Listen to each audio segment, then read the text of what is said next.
अच्छा, कभी कभी ऐसा होता है ना कि जिंदगी की सबसे बड़ी मुश्किलें ही हमें सबसे मजबूत सबक सिखा जाती हैं। ये कहानी भी कुछ ऐसी ही है तो एक बकरी और गधे की, लेकिन दरअसल ये हम सबके बारे में है कि कैसे मायूसी के अंधेरों से निकलकर ताकत और इत्तेहाद की रोशनी पैदा की जा सकती है। जरा तसव्वुर करें कि एक तूफानी रात है और आपका अपना घर ही आपको पनाह देने के बजाय खुद ही आंसू बहा रहा है। बस यही हाल था लाली बकरी और भोलू गधे का।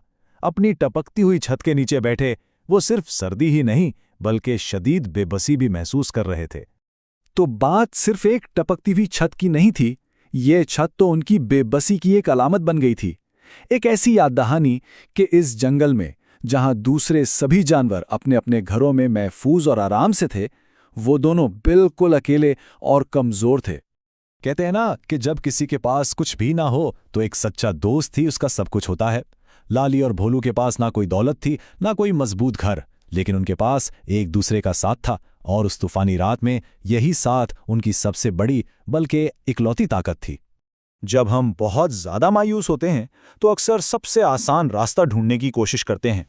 लाली और भोलू ने भी बिल्कुल यही किया।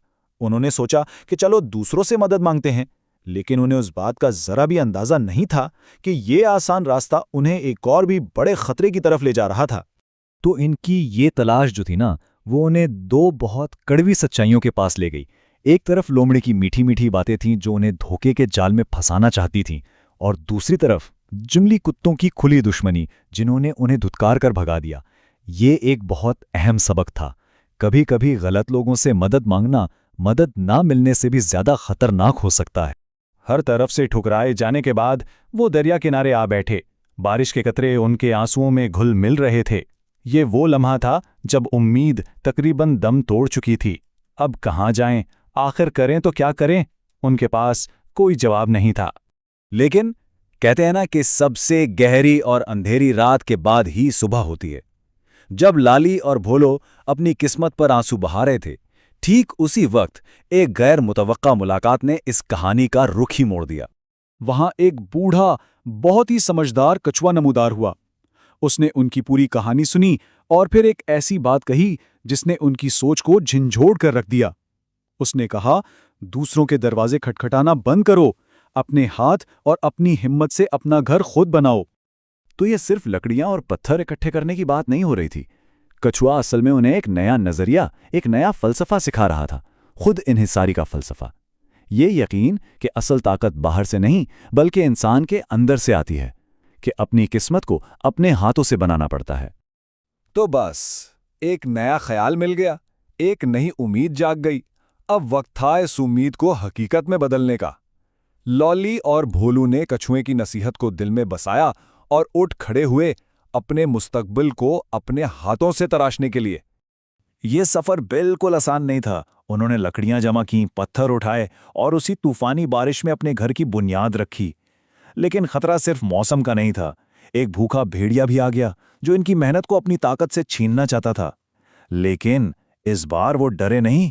कछुए की बातों ने उन्हें सिखा दिया था कि हिम्मत भी तामीर का एक बहुत जरूरी हिस्सा है। और होता भी यही है, जब कोई एक हिम्मत दिखाता है ना, तो दूसरे भी उससे सीखते हैं। जंगल के छोटे जानवर जो पहले शायद उन्हें नजरअंदाज करते थे, अब उनकी मेहनत और लगन देखकर उनकी मदद को आ गए। कोई पत्ते लाता तो कोई फल। उनकी एक मुस्बत कोशिश पूरे माहौल को बदल रही थी।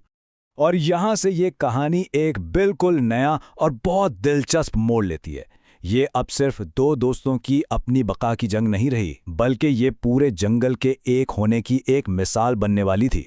मगर जैसे ही उन्हें लगा कि सब ठीक होने वाला है, एक नया खतरा सामने आ खड़ा हुआ। एक दोस्त कौवे ने खबर दी कि वो भेड़िया अकेला नहीं है, बल्कि इस बार वो जंगली कुत्तों और लगलूबगों की पूरी फौज लेकर वापस आ रहा है। उस एक लम्हे में भोलू ने वो बात कह दी जिसने सब कुछ बदल दिया। उसने कहा, ये सिर्फ हमारी लड़ाई नहीं है। अगर आज हम हार गए तो कल ये दरिंदे किसी और का घर तबाह करेंगे। उसने अपनी जाती लड़ाई को पूरे जंगल की लड़ाई बना दिया। और फिर जो हुआ ना, वो देखने लायक था। पूरा जंगल एक हो गया। हाथियों ने अपनी ताकत से लकड़ी के भारी तने लगाकर किलाबंदी कर दी। बंदर दरख्तों पर चढ़कर छत मजबूत करने लगे और खरगोश और गिलहरियों ने भी अपना किरदार अदा किया। हर एक ने अपनी खासियत का इस्तेमाल किया और सब मिलकर एक ऐसी ताकत बन गए जिसे हराना नामुमकिन लग रहा था। यही तो है इत्तेहाद की असल ताकत। अकेले वो सब कमजोर थे, शिकार थे, लेकिन एक साथ वो एक नाकाबिले तस्खीर किला बन चुके थे। उनकी कमजोरी ही अब उनकी सबसे बड़ी ताकत थी। तो अब वक्त आ गया था आखिरी इम्तिहान का। क्या उनका ये नया इत्तेहाद शिकारियों के वहशी हमले का सामना कर पाएगा?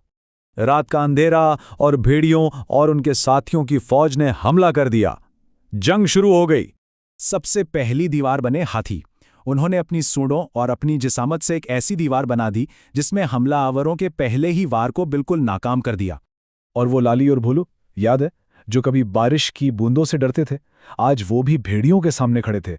अपने दोस्तों के साथ खड़े होकर उनकी लातों और सींगों में एक नई ही ताकत आ गई थी। वो अब मजलूम नहीं थे, वो मुहाफिज थे। आखिरकार जंग जीत ली गई।